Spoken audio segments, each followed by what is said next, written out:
Side political editor Mark Maxwell joins us live from Cass Avenue, where Congressman Wesley Bell recently spoke alongside Mayor Kara Spencer.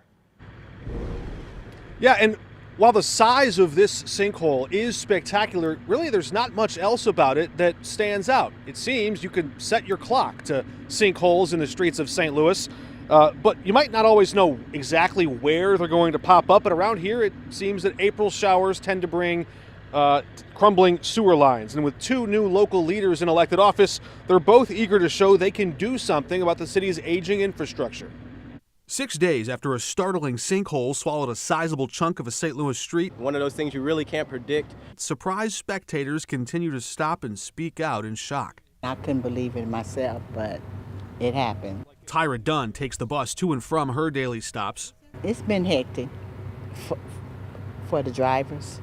After one reckless driver barreled right through a barricade, new fences and bright signs now outline a wider perimeter telling commuters to take a detour.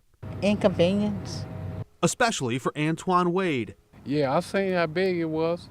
His detour redirects him through an alley in a wheelchair. I know it's luckily didn't nobody fall through there. The mayor's office and her new director of public safety distributed these flyers into the neighborhood, notifying people aging sewer infrastructure collapsed under heavy rain. Our first priority was making sure that nobody was going to get injured.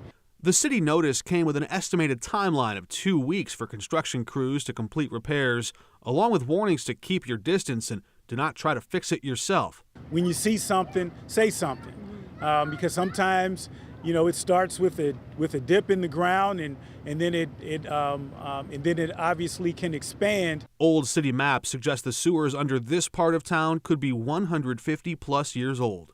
While construction crews race to repair the short-term emergency, elected officials eye a long-term solution. It's going to take more than just some patch and glue and move on. Yet year after year after year after year, a recurring problem simmers under the streets of St. Louis, to the point where you just never know where a gaping hole like this might open up next. To identify where the most aged infrastructure, where the potentially related caves or other collapsible infrastructure nearby could be a problem. And voters who live nearby hope this time serves as a wake-up call to elected officials. To fix it, so it won't happen again.